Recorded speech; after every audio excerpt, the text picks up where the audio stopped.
Hey guys, this is Derek with Tap and Turn Gaming, and I'm here today with another EDH deck tech. This will be a little different than my normal deck tech. This is actually going to be a user-submitted deck tech. One of our subscribers, MTG Master, got in touch with us and asked us to do a deck tech for a Muzzio Visionary Architect deck. Now, Muzzio came out in Conspiracy. He's one of the new generals. He's pretty cool. He's very artifact-centric, so you'll see that in this deck. But I'm going to get right into the deck, not waste much time. Go over the lands first. We have Academy Ruins, Halimar Depths, 33 Islands, Island of Wok Wok, Thespian Stage, and Vesuva. And then for instants, we have Aetherize, Aether Spouts, Capsize, Cyclonic Rift, and Hercules Recall. For sorceries, we're running Reshape, Stolen Identity, and Transmute Artifact. Planeswalkers, we have Tezzeret the Seeker. Then for our artifacts, Argentum Armor, Ashnod's Altar, Carnage Altar, Darksteel Forge, Darksteel Ingot, Darksteel Plate, Hell Vault, Illusionist Bracers, Krark Clan Ironworks, Lux Cannon, Minion Reflector, Mycosynth Lattice, Mirror Turbine, Neverill's Disc, Oblivion Stone, Planar Portal, Predator Flagship, Prototype Portal, Rings of Brighthearth, Sculpting Steel, Spine of Ish-Shah, Strionic Resonator, Training Post, and Voltaic Key.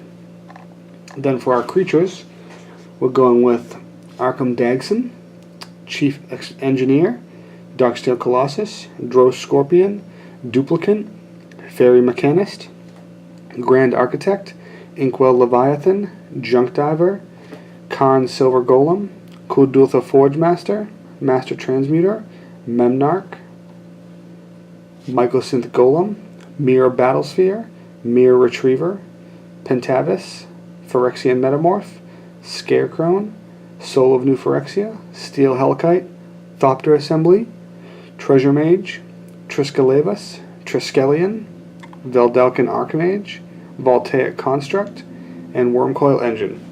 So as you can see looking at the deck, it is very, very artifact heavy, and that's mostly to abuse Muzzio's ability, which is to tap him and some mana, and you look at the top X cards of your library, where X is the highest converted mana cost of artifacts you control. You may reveal an artifact from them and put it into the battlefield and put the rest into the battle in the bottom of your library in any order.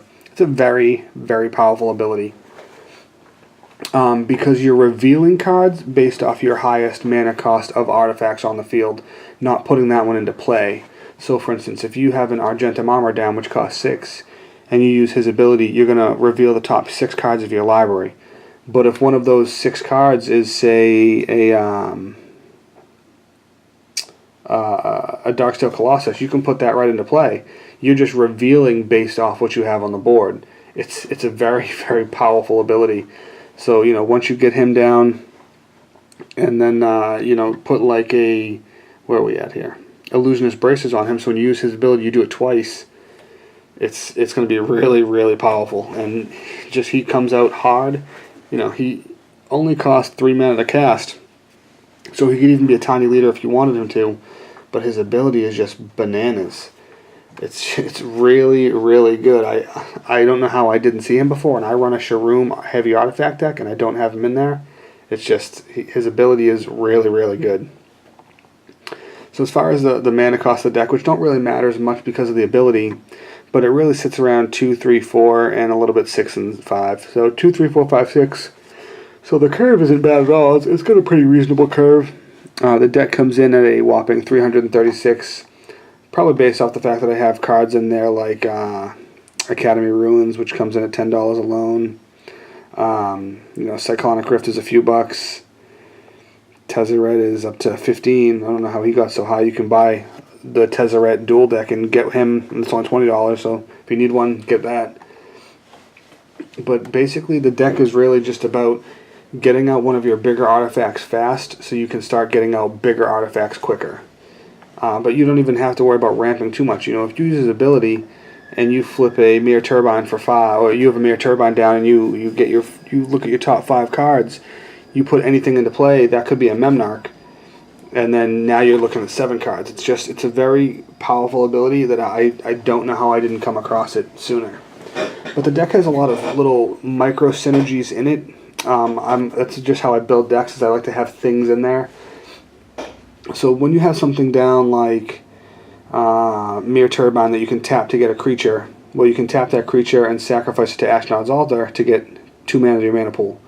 And if you add in Drow Scorpion, whenever Drow Scorpion or the artifact creature is put into your graveyard from play, you may untap target artifact. So essentially with those 3 cards down, you're tapping the Turbine for a creature, and then you're sacrificing that creature for mana, and then Drow Scorpion is going to trigger and it's going to let you untap the Turbine. So you have infinite colorless mana with those 3 cards down. And then you add in your Mycosynth Lattice, and you can spend that mana as if it was any color. So as soon as you have those 3 down, you have infinite colored mana, more or less. You can generate infinite mana. And then if you add in Carnage Altar, you can now have infinite card draw to get the card you need, and from you get those 4 or 5 cards down, and you more or less win. Throw in Memnock, you can steal all their permanents. Throw in Arkham Dagson, and you can have infinite creature kill, because he says target artifact creature's controller sacrifices it. That player searches his or her library for a non-creature artifact card and puts it into play. So basically what you're going to do is with Mycosynth Lattice down, all their stuff is artifacts. You're going to tap Arxen, they're going to sacrifice that creature, and Drow Scorpion's going to untap him. You're going to just chain gun all their creatures until they have no creatures left. It's really good. Then we have a Inkwell Leviathan as a beater. We have Darksteel Colossus as a beater. Mirror Battlesphere as a beater. Soul of No Phyrexia as a beater. And Wormcoil Engine as a beater. Some really, really powerful stuff. Then we have things in here like Karn Silver Golem. And you can pay 1 to make target artifact become a creature. So you can just make some of your stuff just go bananas crazy. You can do some really fun stuff with him. It's fun stuff. It really is. Just a deck I threw together. Again, this was for MTG Master, Muzzio Visionary Architect. I think he's very, very cool. I think he's underrated because, frankly, I've seen him before and I never really took the time to read his ability. And now that I have, I will most likely be cutting him into my Shroom deck because he is just, wow. I was very, very blown away by his ability. I really, really was. I don't know how I passed him up, but I did. Then we have the disc for removal, the Oblivion Stone for removal, the portal for tutors. It's a really cool little deck I threw together. Looking at the cards, I just carried out a lot over from my Shroom deck, and I carried a lot over from my Karn deck as well, and more or less mashed those together to get him because he basically just wants to throw down big robots really, really quickly, and it's pretty cool. I'm really impressed with him. I can't really get over the fact of how impressive he is. But yeah, that more or less sums up this deck. There'll be a link to this in the description of the video. And again, this is Derek with Tap and Turn Gaming. Like, comment, subscribe. Let me know what you think about the deck. And thanks a lot. Bye.